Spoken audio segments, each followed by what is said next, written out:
Hi everyone, and thank you so much for joining us here today. I'm Libby Smith. I'm the Chief Operating Officer at the Coalition for Global Prosperity and an executive member of the Labour Campaign for International Development. And I'm thrilled to be chairing today's event with the Shadow Secretary of State for International Development, Preet Gill. So thank you so much for joining us here today, Preet. Today's event is co-hosted by the Coalition for Global Prosperity and the Labour Campaign for International Development, and is to coincide slightly early for Labour Party conference, given we won't all be heading up to Liverpool's Exhibition Centre this year. I'll start by telling you a bit about the Coalition, then we will hear from Heather Staft, who will tell you a bit about ELSID, and then I'll hand over to Preet to provide us with her opening remarks, and then we'll open it up to questions. So the Coalition for Global Prosperity was set up two years ago. Sorry, Libby. Can I just bear with me?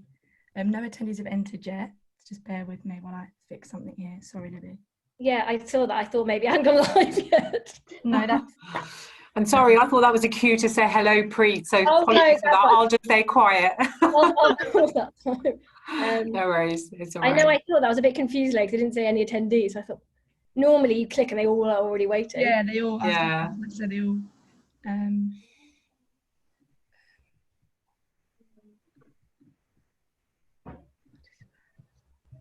Just bear with me.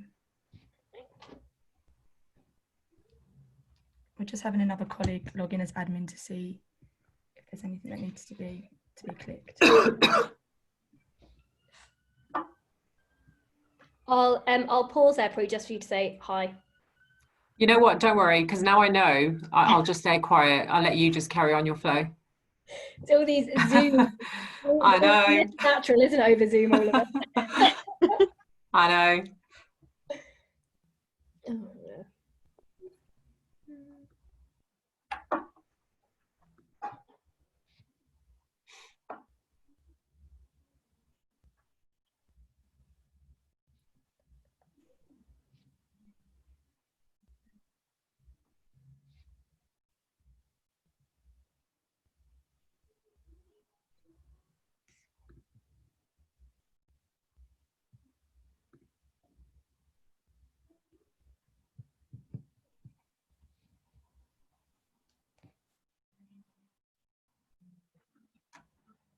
Sorry, bear with. My colleague Lauren is just about to enter.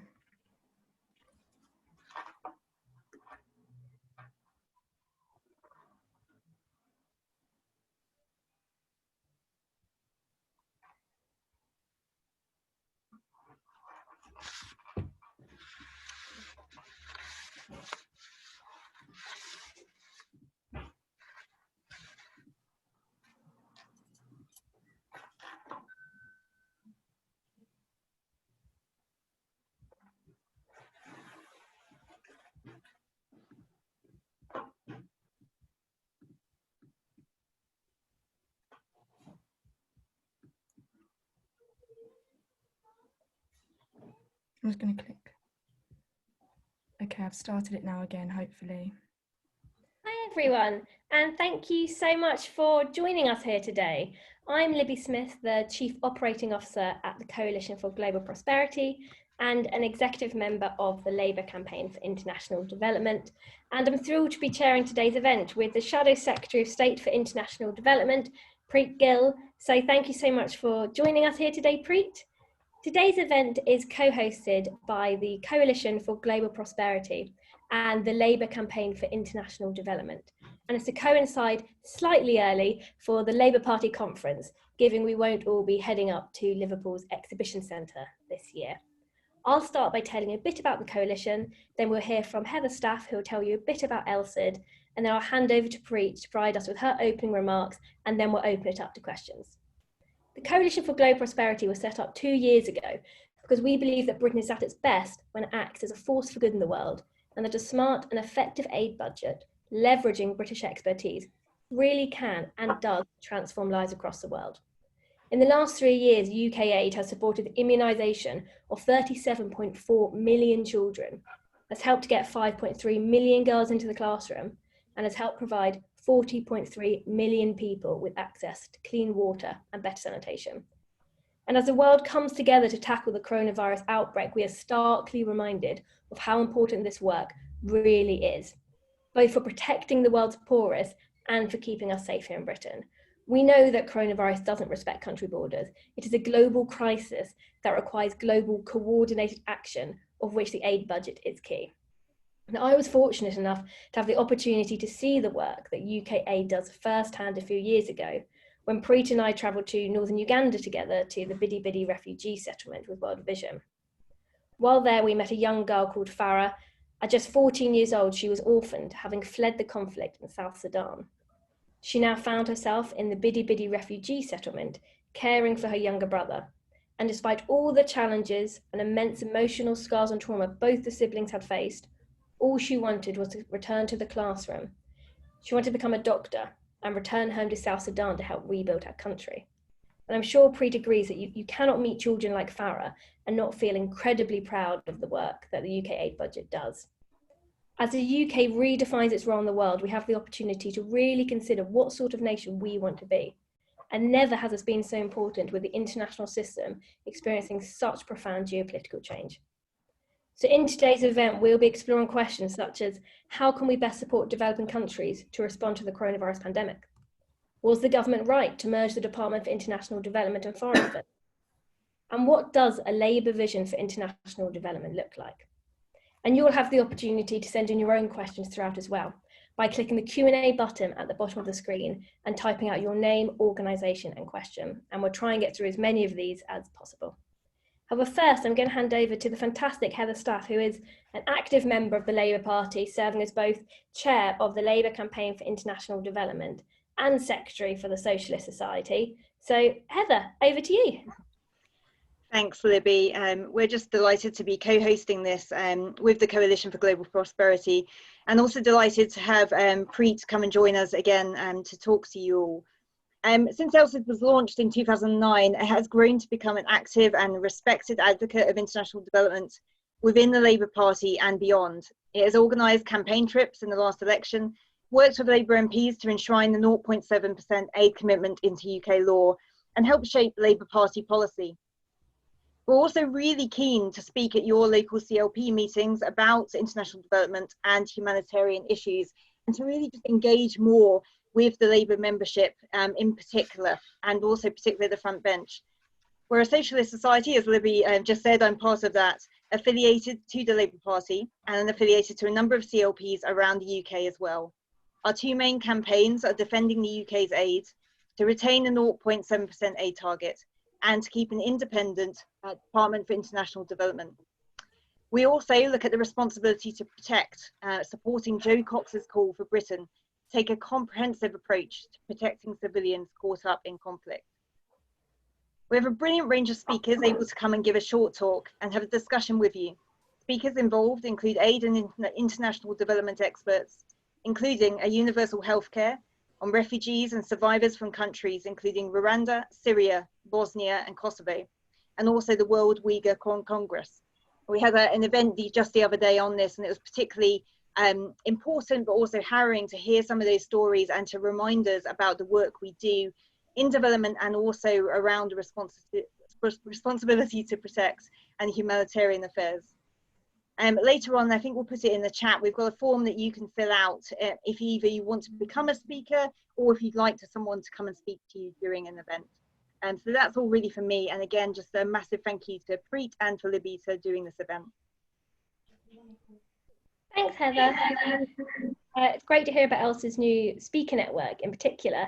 We'll now hear from Preet Gill MP. Preet was elected as Member of Parliament to Birmingham Edgbaston in 2017 and has since gone on to be Labour's Shadow Secretary of State for International Development. So Preet, over to you. Thank you so much, Libby, and I'm so delighted to have joined you, and thanks Heather as well for all the work that you both do at ELSID as well as the work with CGP. And can I say what an absolute privilege it is to be appointed by Keir to the front bench on what is, I deem, and many have told me, is a life-changing brief. And We have a fantastic team. I know Ray is probably on the call as well.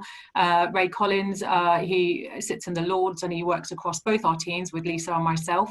He's leading on behalf of DFID in terms of the integrated review. And I've got Stephen Doughty, who also works across both briefs, and he's got lots of experience in this field, as well as coming from the NGO sector. Of course, he worked in government with Douglas Alexander as a PAD. And we've got Yasmin Qureshi and Anna Mulhern again, who come with great range of skills and a vast range of experience, but a lot of passion from the team. I mean, you all know as Labour members and supporters that we've got a proud history of standing up for the most marginalised, for the most vulnerable, not just here at home, but of course our work internationally. And I think, you know, we all know we've got to be making that case now more than ever, because we've seen a growing coalition of anti-globalists, which is hugely, hugely concerning. And so I'm really proud that the UK spends less than 1% of its GNI on development and aid. And of course, it is our moral duty to be doing that. And, you know, it's great to see such commitment from other countries, and that's something we've got to really be pushing for, because of course we don't know if that's going to be protected certainly with this government. And as Libby said, prior to being appointed to this brief, I was in the shadow team as development minister, and I had the absolute privilege to join Libby alongside World Vision and to visit Uganda. And I think it's only then that you really see the impact of development projects and the work that DFID has been trying to do, especially in host countries, but with civil society engagement, because of course NGOs have lots of different models in terms of how they undertake that work, and that's really, really key. So I was very encouraged by World Vision's, you know, employing local people, making sure that they support local economy, because it's absolutely right to upskill and really understand the priorities of local people as opposed to imposing your own needs. And so it was wonderful to see the multilateral system, so the UN system as well, in terms of coordination it provides. And, you know, Uganda has hosted over 1 million refugees from Sudan. I think what was eye-opening, as Libby said, we visited one of the camps, and it's really difficult. I think it's really heart-rending when you see child households, and you obviously want to understand what the story and the journey of that young person is, but you're also really, really conscious of having to ask that young person to relive the trauma and relive the journey and the memories that are so, so deeply painful. And I remember, I know Libby was just as moved as I was when we spoke to one of those young people who was head of a household at the age of 12, whose youngest sibling was probably 3, and there was 4 of them in a shelter that was being, you know, still in the making. And so this young boy had part of a shelter, and of course, you know, food was rationed, and whilst he was out at school with his siblings, he's got to make sure that nobody's actually going to steal his food, and, you know, that when they come back, they still have a shelter. And of course, safeguarding is a real concern and real issue. But I think we saw and we felt the anguish just by meeting and sitting down with him. He hadn't even spoken to us at that point. And I remember through an interpreter sort of asking him, and he was reliving and, you know, recounting that story of how he saw both of his parents killed in the conflict, and how he made that painful journey with his siblings, and how they managed to escape, as with so many other people. And of course, many just don't do that. And I have to say, you know, we were just really taken back about actually the importance of development. And when you come and really see, when you see young people and women being impacted in the way that they have, and there is that support, and there's cash-based support, as well as not just providing food, and really kind of empowering communities and some kind of dignity in the way that actually some of the camps were being run. I think that was quite remarkable. And we know that that's much better than it is in sort of some places. So I think it's really, really important. And of course, we can't travel at the moment, but I want to be doing a lot more of that so that we can really go out and sort of relay the stories that we've seen, which are so, so powerful. So in the midst of a global pandemic, when I'm sharing a story like that, and I'm thinking back about those villages and people with very, very scarce resources, you know, many have described this pandemic, you know, whilst we've got this, and many have described this takeover during this pandemic as institutional vandalism. And of course, it absolutely is, because how do you take a world-renowned, a world-leading department and and merge that within the FCO at a time when actually leadership is required from this government. So retreating from the world stage is what we've seen from this government, something none of us had expected, because we expect them to be absolutely leading the charge, making sure that they're supporting the multilateral system like the WHO, because in the absence of anything else, that's all that we have. But engaging, of course, with civil society and the NGOs, and of course we've not seen that. And we should really be outraged, and we should be outraged because it is not right that there's 3 billion people in the world that still don't have wash facilities in their home. And of course, whilst we have the NHS, most of us know that the only way to protect ourselves is by having washing facilities, being able to social distance. And of course, many people that have very little, I'm talking about the most poorest, are the ones that are going to suffer the most.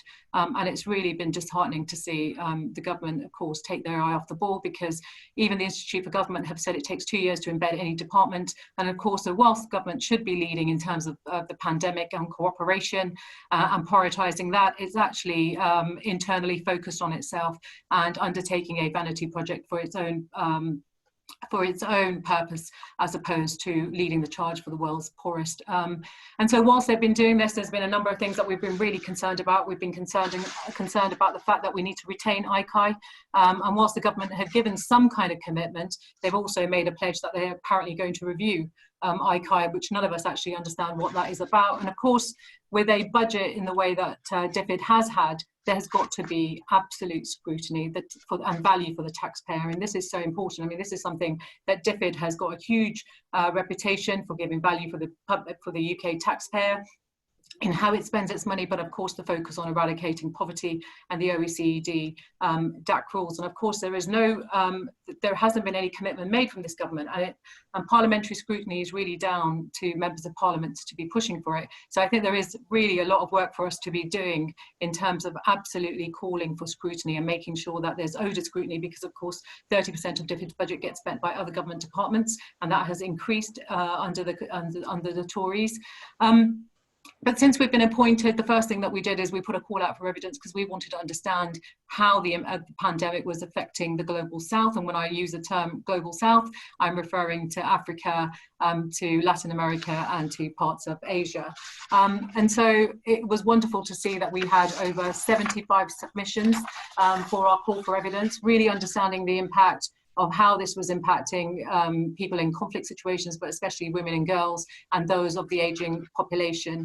And just to kind of share some statistics with you, we are going to see a much more unequal world. None of us are in this together, because of course the poorest are already facing those inequalities, and this pandemic has only sought to exacerbate those situations. But if we just think of the Yemen population, for example, 2/3 of the Yemeni population don't have access to healthcare. And earlier this year, we saw attacks to healthcare facilities. And in South Sudan, which has probably got a population of about 11.7 million, there's only 24 ICU beds and just 4 ventilators. And in Northeast Syria, where there's around 5 million people that currently live there, there's only 28 ICU beds and 11 ventilators. And that just tells you the issues and the concerns that we have in respect to this pandemic. So one of the things we called for very, very quickly was for the UK government to call for a ceasefire, and we know that was vetoed at the UNSC. It was really disappointing to see the failure of them collectively coming together, and of course now that they have done that. But the things that we've been calling for is an end to debt cancellation. It cannot be right that sub-Saharan Africa and the global south are having to pay huge sums of money in debt, especially when they should be absolutely focused on safeguarding their own communities and making sure that they're able to respond to COVID. And we've also been calling that Costa Rica has been calling at the WHO for patent pools. We think this is an absolutely correct thing to do, because we know that when there is a vaccine available, they'll be able to scramble. We've seen the kind of national vaccine, the nationalism around vaccines. But of course, there's been great polling in the UK showing support that the British public absolutely get and understand that when there is that vaccine available, it's got to be equitable, it's got to be mass manufactured and mass distributed. And that's absolutely right, because we've seen this pandemic cross borders, and this is not going to be the only pandemic that we face. And so it's been really, really good working with our Shadow Chancellor, Annalise Dodds, who's been very supportive as well in terms of that whole programme around debt cancellation. And we've been doing some work around vaccines with the base team, with Chi and Alex Norris in the health team, making it really clear our position in respect of that. And then, of course, we've got to have global collaboration, cooperation. We've seen 850,000 deaths globally. You know, we know that this pandemic is going to plunge people into a recession, you know, a global recession. It's going to get much worse. We haven't seen the full impact of the health impact and the economic impact. And so these are real concerns, and actually what we've seen is a government that's pretty much retreated from the world stage. Now we obviously know now why, because back then they were too busy thinking about folding DFID, and we're really not thinking about supporting the world's poorest, but actually supporting a multilateral system and really pretty much taking a back seat. And of course, what this pandemic has shown is that we have an opportunity to really build global solidarity with the UK British public, especially around a global health strategy and pushing for universal healthcare. This is something that's been talked about for a long time in development. We know that obviously conditions around loans prevent some countries from investing in universal healthcare and public services, and that we've got to tackle the root causes of that. But absolutely, given that we have the NHS and we are so fortunate to have that, we've got to be making the case for a global health strategy. We've got to be working with governments and countries around a universal health coverage. And I know that when I speak to many in the sector, there is absolute support for that, and across our sister parties as well. And of course, when we build back better, we've got to pledge with the principles of addressing climate justice and human rights and gender equality absolutely at the core of that. And I think it's really important. I think, you know, we do have a challenge with this takeover. I think there's an opportunity to really build that solidarity with the British public, but it's the onus is on us about the rhetoric we use, not alienating people. You know, there are charities locally where people live. They volunteer at them. They attend there. They go shopping there. You know, they're pretty much a fabric of British society. And we've really got to value that, you know, the British taxpayer is absolutely generous, absolutely does care about the world's poorest and our role in terms of what the role of Britain will be in the world. And that's something that, you know, people are equally proud of, and something that DFID as an independent department gave us that soft power. It's institutions like that that were cross-party, that were independent, that we should be investing in and building on, as opposed to recklessly damaging them and our reputation as a result of that. So I'm going to stop there. And I hope that was fine, but just briefly about the takeover. I really want to hear more from members. I think it's been wonderful since we've been doing engagement events, London Labour last week, South West, North. It's been really encouraging to see how many members actually care about international development, are really passionate, and absolutely want Labour to be leading the charge going forward in terms of our development priorities for the future. Thank you, Libby. Thanks so much, Preet, for this opening remarks and powerfully retelling the stories of lots of the people we met in Uganda and setting kind of the scene and the context up for us so well. You touched on it in your opening remarks around the pandemic and the upcoming recession, and there's no escaping that the Chancellor is going to have to make some tough decisions as the economic impact of COVID becomes more and more apparent. And do you think, well, I think I know that was your first part of the question, but do you think we should still spend 0.7 of our GNI on overseas development assistance? And if so, how do you think we justify and explain this to the public when cuts are going to be getting made elsewhere? Yeah, great question. Interestingly, I had a meeting with the Danish minister today, and of course they have a commitment for 0.7, something which they are very, very proud of, and they want to build a greater coalition for that. So this is something that we and the British public are really proud of. Something that strikes me when I went to the One campaign and I was talking to lots of young people about the importance of development, and I remember a young person saying to me, we only pay 0.7% of GNI.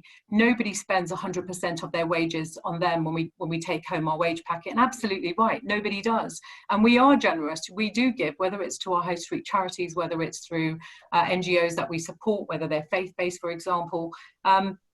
We absolutely must make that commitment. Of course, the economy has been impacted, but I think what's been projected in terms of the economy and what's been cut is actually concerning, because what actually we're seeing from the government with the £2.9 billion of cut is 20% of DFID's budget. And of course, if 30% of ODA money is being spent by other government departments, then actually we can effectively repurpose that spend, which again scores red or doesn't give value for the public taxpayer. It's those kind of programs which we should be cutting and we should be reviewing. It was really disheartening, given that the government hasn't given us any data, any information really as to what's been cut of the 2.9 billion, despite asking all questions. And written questions and writing to the government. And then only last week we saw the announcement that actually it was girls' education in Rwanda that had faced the brunt of some of those cuts. And of course that is deeply, deeply concerning, because that was a manifesto commitment by the Conservative government, and they've gone against actually those commitments. And it's a really, really worrying sign if we see sort of some of the rhetoric that the government's been putting out there around putting more money into defence priorities, for example, as opposed to the world's most poorest. I think, this is something we should be mindful that, this is, it isn't just about our moral duty. It makes Britain much more safer and creates a much more better and fairer world. And actually we have an onus and responsibility. If we think about the diaspora communities that also live here, we absolutely have a responsibility to that commitment of 0.7%. I think the British public absolutely will understand that if we are repurposing some of those monies being spent that don't absolutely, address the OECD DAC rules around poverty reduction and being able to evidence that, I think they will absolutely understand that. Nobody is saying that we can't make cuts. Of course we have to make cuts, but we have to be really mindful of what we are cutting. During the Ebola crisis, more women died from maternal birth than they did from Ebola. There are existing programs that must continue, which are life-saving, and they would require a clear impact assessment. I mean, the very fact that the government announced these cuts without any impact assessment, without any detail of how they did a reprioritization or reviewing the impact of some of these projects, again, is hugely, hugely concerning. And yourself and Keir Starmer both came out strongly in opposition to the merger of the Department for International Development and the Foreign Office. And it's great to see Labour maintain a shadow international development secretary. What do you think needs to be done now to make this new department a success and ensure that the world's poorest people aren't forgotten? Well, I think, look, now that the government's made this merger, of course we want to make sure that the department is a success. But the first thing we've got to do in terms of ensuring that is we've got to have effective scrutiny. I mean, the government's made no commitment, despite the department, starting on the 1st of September. It became a new department. It changed all of its headers, etc. It labelled itself as the FCDO. How can it not be making a decision about actually what is the effective scrutiny? Now, I know lots of people have been calling for ODA scrutiny because, of course, ODA money is being spent by other government departments, and there isn't the level of scrutiny that DFID has had in respect of how it spends that money in comparison to those departments. So the first thing is absolutely got to address. We've got to have an effective scrutiny mechanism. I do not believe that it should be the FCDO. If we look at actually how much work they have got for their work plan set for the next 12 months, for example, it is hugely significant. There is no way that one committee can effectively scrutinise and hold to account the spend from development as well as diplomacy issues. So I think that's the first thing. Yes, there's a commitment to retain ICI, but I don't understand how you're going to review ICI. The government has absolutely got to make sure it's independent of government meddling or direction for ICI. ICI has got to be able to function in the way that it possibly has. And then, of course, the devil is in the detail, because in order to make anything successful, everybody needs to know how it's going to function, how it's going to work, how thematic areas, for example, or country-specific areas, who has responsibility for what. Now, it's not clear whether ambassadors are supposed to, from day one, report back to London, for example. How many of them have had training? How many of them are actually realistically going to get any money? I think what's clear is nothing is actually seems to have changed other than the title or the name, for example. It doesn't appear that ministers are very clear as to how things are going to work. When I asked the Secretary of State about what would happen to in-country offices, I was told that nothing is going to happen to them until next year. So there hasn't really been any thought or, given in terms of, so for us, what's going to be really important is following the money, trying to, as much as possible, submit written questions, really try and hold the government to account, and do a lot of digging in terms of actually trying to scrutinise whether actually what's being cut, for example, isn't programmes that are going to impact the world's most poorest and the most vulnerable. We want to see the department succeed. We want to ensure that there's a distinct voice within the Department for Development, and it's absolutely focused on its priorities. I have no confidence so far that the government actually knows what it's doing. It has failed to provide the details. So we will wait and see. And of course, we will be reaching out to ambassadors as well as INGOs and trying to understand how development priorities in countries will be decided, but also how is the government going to decide which countries it is going to prioritise, for example, because that will actually tell us a lot about its priorities globally and how it sees Britain's role in the world. And so a lot of this detail is yet to be seen, and that's quite frustrating.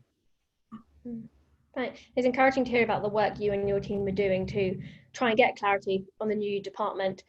One last question from me, and then we'll go into audience questions. And I've got a non-development question, actually, which was, I know that you're really involved in Labour Women Network and you came through those channels yourself. And just to ask, what was it that drove you to stand for MP in 2017? And what would you say to other women who are considering standing for office? Yeah, really great question. My journey into politics really started when I was probably a young girl. So my father was an active member of the Labour Party. He also stood to be a councillor. He wasn't successful. A huge campaigner. So as a teenager, I was always out leafleting, always had MPs in our home, for example. But of course, many people used to say your house is like a railway station, your front room, you've got so many people. My father would just invite lots of people in and say, yes, of course, my daughter can help, support, advise, fill out forms. Back in those days, we didn't have some of the kind of CABs existing to support that. And so, and then much later on in life, of course, I worked in children's services in the public sector and saw firsthand the impact of policies on people's everyday life. And it was then that my father and the late Lord King were pushing me to become a councillor. I was a little bit resistant. I faced a lot of blockages, barriers for about 4 years, didn't quite really understand. And I think as a woman, that was probably my first real learning lesson of politics, of absolutely knowing how the system works and not having this kind of naive view that just because you think you live in the ward and you have a background and you're passionate and you want to bring about change, that clearly isn't enough. And that's quite a tough lesson to learn, actually. You've got to know where the power base sits. Some of that doesn't sit right with your own values in terms of how you have to navigate those processes. But of course, what you have, you've got to learn to work with and around. And I guess I did that. And finally, 4 years later, I remember being heavily pregnant with my first child when I was out door knocking and became a councillor in Sandwell. I then remember going to see Tom Watson just before he went for the deputy leadership election and asked him to mentor me. And he was great because actually what he did is really made me think about the kind of experience I needed to gain, the things that I needed to do before even thinking about becoming an MP. And it was my father's dream that I'd become the first Sikh female MP because, of course, the last prominent Sikh woman was probably Sophia Dalip Singh, who was a suffragette 100 years ago, who fought for the right for women. So something about my own community, about, not seeing a future career pathway in politics, but not also engaging in politics in the way that, say, some other communities had done. And so whilst it was his dream, I remember it was, he passed away in 2014, the very year that I was on one of the LGA courses. And then I subsequently went on the Jo Cox Women in Leadership Programme. And actually it was really, when I went to the Jo Cox and Women Leadership Programme, it was probably one of the best courses I've been to, because actually it made you really think realistically about the process and what it meant in terms of time on your family life, for example, what the kind of impact it would have. And I remember it was in March 2017 when I was sitting in Jess Phillips' office, shadowing Jess, talking about 2020 and Edgbaston. And that's the seat where I grew up. I went to school, my family live, so absolutely passionate. But I was also realistic. I knew that if I wanted to become an MP, I wasn't going to go outside of the West Midlands. And I think you really have to be true to yourself and honest to yourself about the impact it would have on your family. And of course, then the conversation with my husband, because, this choice affected, my sibling, my own family, of course, but my daughters, my husband, because it's a complete lifestyle change. you know, and you know, they've got to be absolutely prepared for that. So I remember the election being announced, and you know, you think to yourself, I was planning for 2020, and now I've got to make a decision. I remember speaking to my husband. But of course, with politics, it's about the time, you know, that moment, that time, that place, and you don't know if you're going to ever get those opportunities again.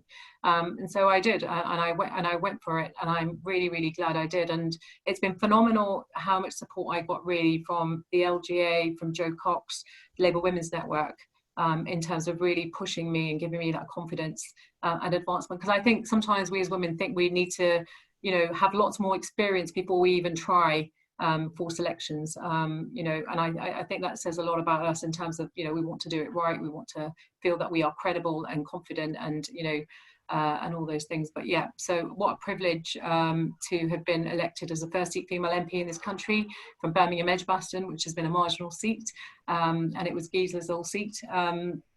And my home seat. So it was wonderful when I was door knocking and I could talk to people about the schools that their children are going to, that I went to. But actually, it's been really encouraging to see how many more women from state schools have come forward to reaching out and seeing a prospect of coming into politics as a result of that. And I think there's, you know, something to be said about that. And it's now, given that we're in this position, it's how I utilize that, my role, to make sure I can help advance them. And that's something I'm really keen to be doing, is to see more women, especially from all minority groups, coming forward. Great, and hopefully your story, what you've gone on to do, will maybe inspire some Labour women we have tuned in today.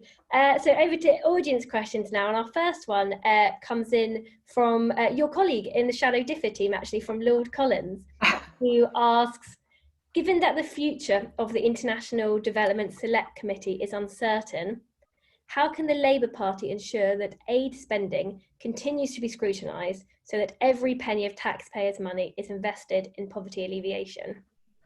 Yeah, I think this is going to pose a huge challenge to us, though, because of course we need to have an effective scrutiny committee, because I mean, of course, it's the resource that they have. When you're in opposition, you don't have the level of resource in terms of clerks being able to call evidence from various experts, for example. But actually, there's nothing stopping us as a shadow team to think about maybe modelling or creating something as a cross-party initiative, and taking evidence sessions, listening to leading experts, and of course engaging with civil society about understanding really what's happening on the ground in countries where the new department will be working. I think whilst it's going to be hugely challenging, we're absolutely up for the challenge to hold this government to account and make sure that there is effective scrutiny. So that means submitting PQs in the way that we do, the written questions, you know, constantly making sure that there's a voice, and, you know, we are you know, talking about development, and not just the impact, also about the good stories, you know, that are coming out, because of course there's lots of great work that is being done that's making a difference, that's life-changing, and so we need to talk about the positive stories as well as holding the government to account. But of course, making inroads where it's going to matter, and where is that regionally? It's the stories really that people can relate to and understand actually what the government is doing. It's all very good and well that we're holding to the government to account, but actually if nobody knows why we're doing that or how we're doing that, and that's where Labour members are really, really important. Not just Labour members, actually supporters across the board that care about development, that are passionate, and they go across many, many parties.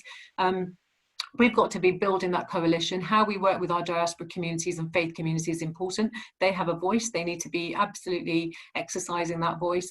And I suppose, you know, we've got to create that social movement now more than ever, not just here in the UK, across the world, in terms of actually the importance of global cooperation, collaboration, and coming together.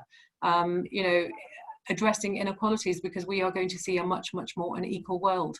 And it's really disheartening to see. I think this is a great question by Ray, because it's something we are constantly thinking about.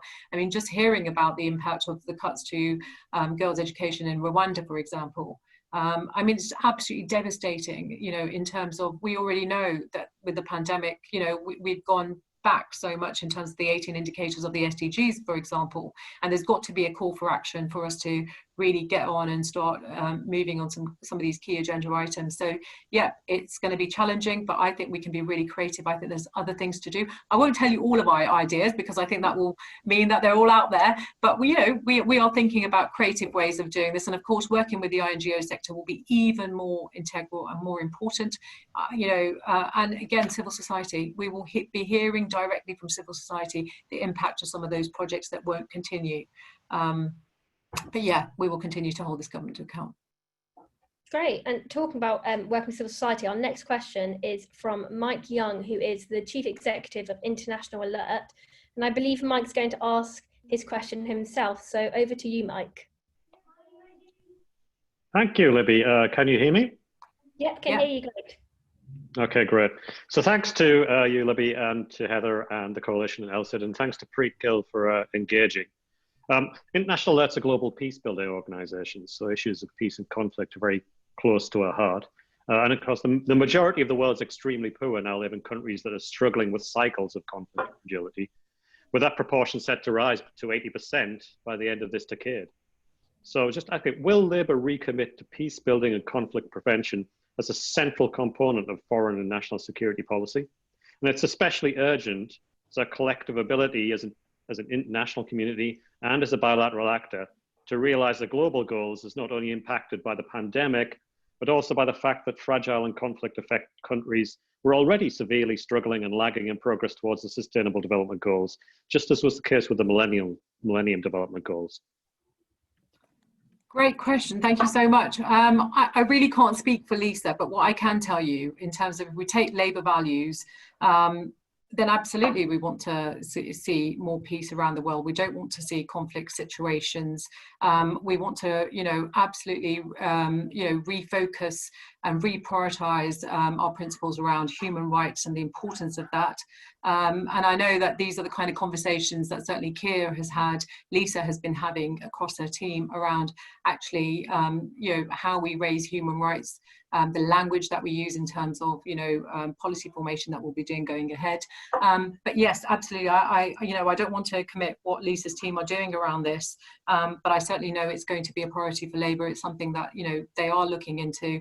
Again, whilst we're kind of, our focus is on the pandemic, of course, policy announcements and work around policy is something that all the teams will be doing independently and no doubt at some point, but of course with the sector. So hearing your voices directly as to how that will inform Labour policy going forward is going to be absolutely key. So I've no doubt that will be a clear focus for Lisa and her team. Great, and we have a slightly punchy question from Labour member Sam Rushworth, who asks, how do we win the culture war? Yeah, great question. Again, I think it comes back to the point that, we've got to be doing a lot more polling around some of our messaging and how we frame the messaging. Because, this thing around red wall seats don't care about, the world's poorest, for example. I don't agree with that. I think it's how we build solidarity. I think it's the language we use. It's how we understand people and what's important to them locally, for example. Because of course, we know lots of people go and volunteer in their local charity shops when there are, calls for humanitarian aid or there's been disasters and relief. Actually, the British people have always been very, very giving. So I think we can't get caught up in cultural wars. I think we have to give people facts. When we've been doing some of the events with members, I think one of the things that's been really great is they've asked for us to give them rebuttal lines in terms of giving them facts. So being able to tell a region, that actually you've vaccinated millions of children from preventable diseases, you've helped educate young people, you've supported, basic water sanitization in certain countries. I think, people absolutely understand that, but I think, people also have understood how this pandemic has crossed borders and how important it is that we work and we have that solidarity across the world. But of course, Britain's place in the world, our reputation has been largely because of, the work that we've done around development and the impact that we've made in terms of addressing whether it's working in low and middle income countries. So the problem has not been about, how we make the impact, because of course you can scale up projects. I mean, the problem that we've seen under the Tories though is the bureaucratization of DFID, preventing in-country offices, for example, to scale up projects or work with host governments. And, you know, that's always been a problem, I think. That's always been a difficulty, but I don't think we can afford to get caught up in cultural wars. We should absolutely desist. I think we should be able to engage, look at polling, framing our, you know, our language and our messages, and also using those actors that people relate to. I mean, one of the things that we've been talking about, who is the Marcus Rushford for DFID in terms of standing up for development and being a strong independent voice on it. I mean, you know, we need the non-partisan actors as well that people can relate to and then absolutely understand why what we are doing in certain countries is so important. So some of the work that we are doing is we're reaching out to the FA to look at how we build some of that support, especially in those seats as well. So thank you. And our next question comes from Heather Staff from ELSID, and Heather is going to also be asking her question herself. So over to you, Heather. Great, thanks for that, Preet. I think actually you've begun to answer this already. It was just a question around if development is in the UK's national interest, how do we make that case around the country? And perhaps a slightly side question to that is, should we be making the case that development is about national interest? Rather than just perhaps some people see it as being something that is good to do or something that is moral to do? I think we have to do both. I think we have to make the case for why it's important for the national interest, and of course we've got to make the argument for why it's important morally. And I think there are lots of ways that we can engage the British public. And let's not forget, who are the coalition of supporters that we need to engage with? They aren't just the red wall seats, for example. It is the diaspora communities. It is the faith-based supporters, whether it's Christian Aid supporters. We know that there are so many churches that have been very, very active in terms of the work that they do. There's been food banks that have been active.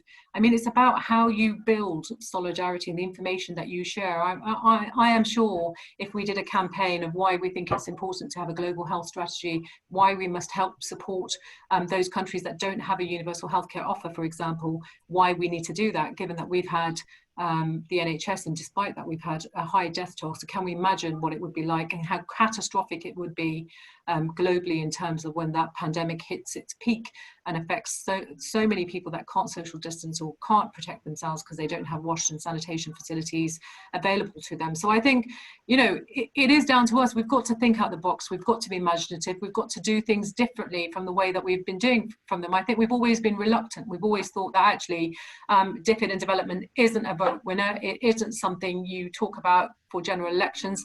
Actually, though, it's how, you know, it was a commitment by Tony Blair and we went on to win that general election. So many people care about development and, you know, we absolutely need to be showing some leadership, going out there, engaging people, letting them become part of campaigns, but also inputting into our policy formation as we go forward. One of the things I think has been great about Keir and the front bench is absolutely making sure that there is that engagement, whether it's through local government and local councillors who understand their demographics and therefore the issues for many of the diaspora communities. But we have to be creative. I mean, I think there's so much we can do with young people, for example. You know, there's a real opportunity in the West Midlands. We've got Commonwealth Games 2022.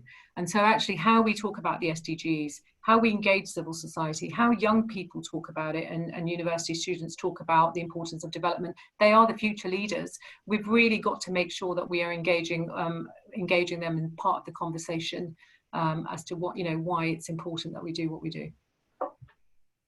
And our next question goes from Harriet Lamb, who is the Chief Executive of the organisation Ashton. And she has a question about COP. She says, we have 1 year to COP26 in Glasgow. How do you think the UK government, working internationally and with our aid programme, can best ensure an ambitious outcome to COP26?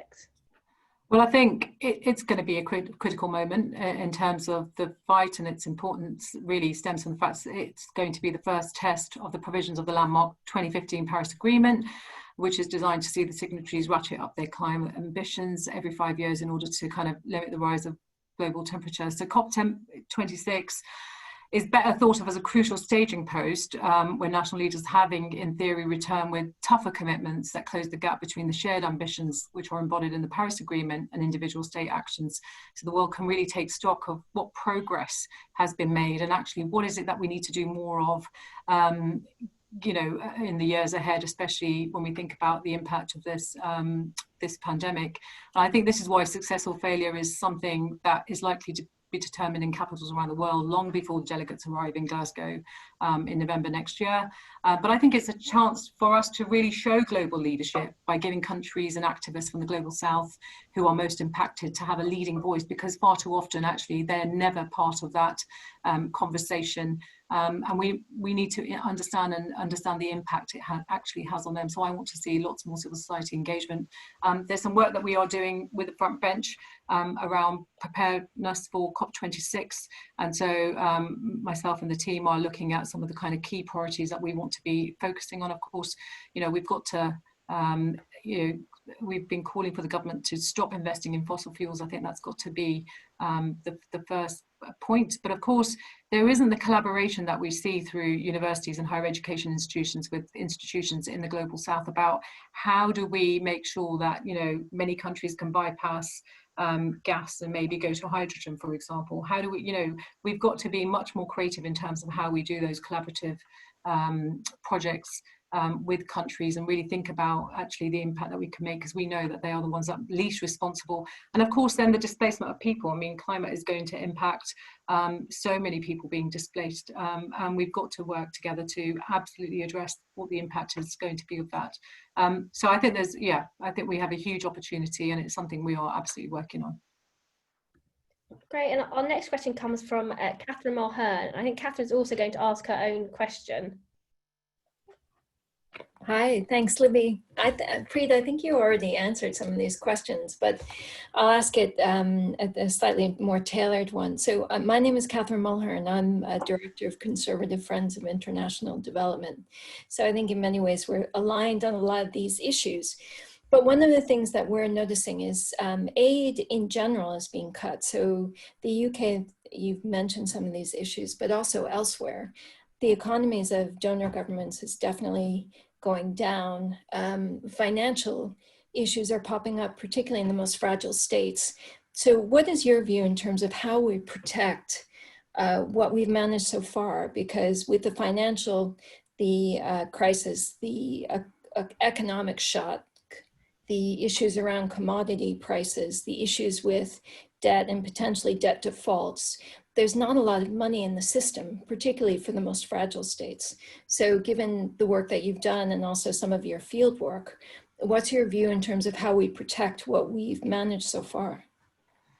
Yeah, I think it's a great question. I mean, I think that is really important. But of course, in order to manage what we have and, you know, to protect that, we need to know what's been cut. And I think that's really inherent problem here with this government, is that we do not have the detail of that 2.9 billion cuts. What they are doing is they're giving us snippets of information as and when they feel it's necessary for us to have it, as opposed for us to really kind of get a grip and a real understanding of actually, you know, is it countries in Africa that are being infected? You know, the kind of comments that they made about money being realigned to other countries that they see as a significant priority. Well, what does that mean for countries that are coming out of conflict, for example, or democracies that are trying to, you know, function maybe in the early stages, you know? So I think it's a real challenge. It's going to be a real concern. And of course, what we're seeing that the government is cutting is around 20%, but actually what's being projected about how the economy is going to be hit is forecasted much less. And I think that's the concern for us, is why is the government taking this kind of very knee-jerk reaction when what it needs to be doing and focusing on is how does it repurpose spend by other government departments which do not, or where ICI have rated them red, for example. Those are very quick to identify. Why have those not been reviewed in terms of looking at its impact? And therefore, I think, you know, you can safely say why they've had to be cut. Vis-a-vis, you know, how does the government rationalize when it's using rhetoric about the world's poorest, and then it goes and cuts education for girls, which is a manifested commitment in Rwanda, and then gives no detail as well. And of course, it's not a government that you can effectively scrutinise, because when you do ask questions at the dispatch box, they very rarely get answered. When you are submitting written questions, they very rarely get answered. And when you're writing to the government, not only are you having to wait 6 weeks for a response, but actually, again, you're not really getting the answers that you need. And I think this is a real challenging time for our democracy. This is a government, you know, this government's functioning in a way we've not seen other government departments do. And so I think it puts a huge challenge on us in the opposition about how we work with our partners, how we absolutely scrutinise and make sure we are protecting those budgets that really make the difference, but that we are able to absolutely understand what is being cut. I don't think ministers even understand or have a grip on this either. Yeah, sorry, Libby, just by way of follow-up, do you have a wish list yourself in terms of your focus? So would it be girls' education? Would it be nutrition? Are there any particular areas that you think definitely this needs to be a prime focus for us? Yeah, absolutely. So I've talked about the global health strategy. I mean, I've talked about other initiatives around debt cancellation, about equitable access to vaccines, but it's about partnerships. For me, that's absolutely crucial going up. How do you scale up projects? How do you have long-term funding for development projects? How do you work with host governments to build those relationships to really be making the difference? How do you invest in public services? How do you help with tax reform systems where governments are really keen to kind of build those mechanisms? How do we address inequalities? Because it's not just about eradicating poverty, it's about addressing those inequalities, whether that's around gender or, for example. So I think, you know, absolutely the focus has got to be, for me, about tackling poverty and being able to evidence that we are making the impact. But of course, I mean, that goes down, that for me comes down to, you've got to have longer term funding priorities and initiatives, but because you can't turn things around in 2 to 3 years in the way that the government has been doing. You can't give a NGO money and then expect them within that time to formulate a plan and then deliver it.